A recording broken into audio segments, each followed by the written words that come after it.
আজকে আমরা মানববন্ধনে এখানে দাঁড়িয়েছি, সেটা একটাই, আমাদের মাননীয় প্রধান উপদেষ্টা উনি বলেছেন যে রংপুর সবচেয়ে গরিব এলাকা রংপুর। এই আগামীতে এই গরিব এলাকাকে স্বাবলম্বী করার জন্য উনি আগামীতে অনেক প্রকল্প হাতে নিয়েছেন।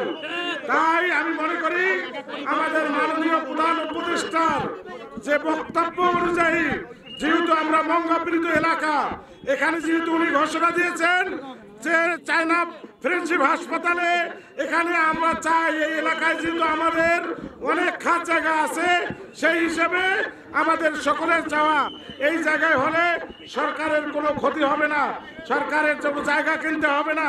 এখানে আমাদের 29 একর খাস জায়গা আছে, সেখান থেকে যদি 20 একর জায়গা নিয়ে কাজটা করে আমাদের রংপুর অঞ্চলের মানুষ যেহেতু বিভিন্ন জায়গায় যে তারা কর্ম করে খায়। যে ফ্রেন্ডশিপ হাসপাতাল, এই হাসপাতালটি রংপুর বিভাগে দেওয়ার কথা আপনারা শুনেছেন। বিগত দিনে ডাক্তার ইউনূস স্যার রংপুরে এসে বলেছিলেন এই আবু সাইদ রক্তের বিনিময়ে আজকে এই দেশ দ্বিতীয় স্বাধীন হয়েছে। আপনারা জানেন আজকে আমাদের রংপুর বিভাগের মধ্যে এই গঙ্গাচড়া উপজেলা তিস্তা পারে, এখানকার মানুষ অনেক অবহেলা।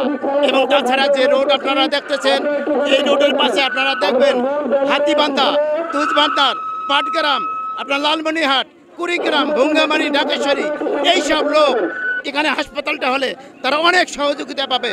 এবং এই তিস্তাপাড়ের একটি নাম এই বাংলাদেশে উঠবে, এটাই সবার চাওয়া এবং গঙ্গাচড়া মানুষের চাওয়া। সাথে এই টারশিয়ারি যুগের যে হাসপাতালটা, সেই হাসপাতালের যে সীমাবদ্ধতা সেটা কাটিয়ে উঠে মানুষ একটা ভালো চিকিৎসা একটা জায়গায় থেকে পাবে, পাশাপাশি এই অঞ্চলের বাকি 7টা বা 8টা জেলার মানুষেরও চিকিৎসার একটা সুযোগ হবে। পাশাপাশি এই প্রকল্পটাকে কেন্দ্র করে, এই হাসপাতালটাকে কেন্দ্র করে এই অঞ্চলের অসংখ্য বেকার প্রশিক্ষিত জনবলের একটা কর্মসংস্থানের সুযোগ হবে বলে আমরা মনে করি।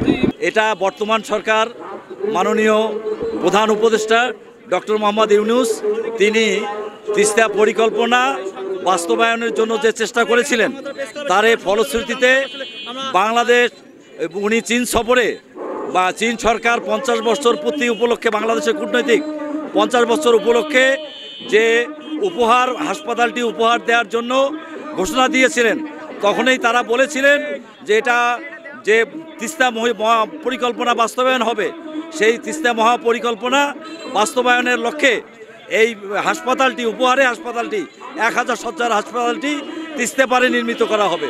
তাহলে তিস্তাপাড়ের বঞ্চিত লোকজন সহ উত্তরবঙ্গের অবহিত লোকজন এর শুভ ভোগ করবে।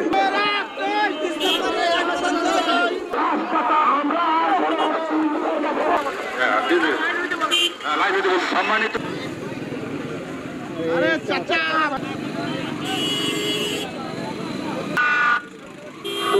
বিশৃঙ্খলা মানববন্ধন সুসংবদ্ধভাবে সম্পন্ন করা অনুরোধ জানাচ্ছি যে আপনারা সবাই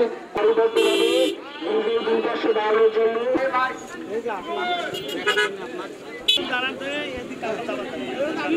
সকল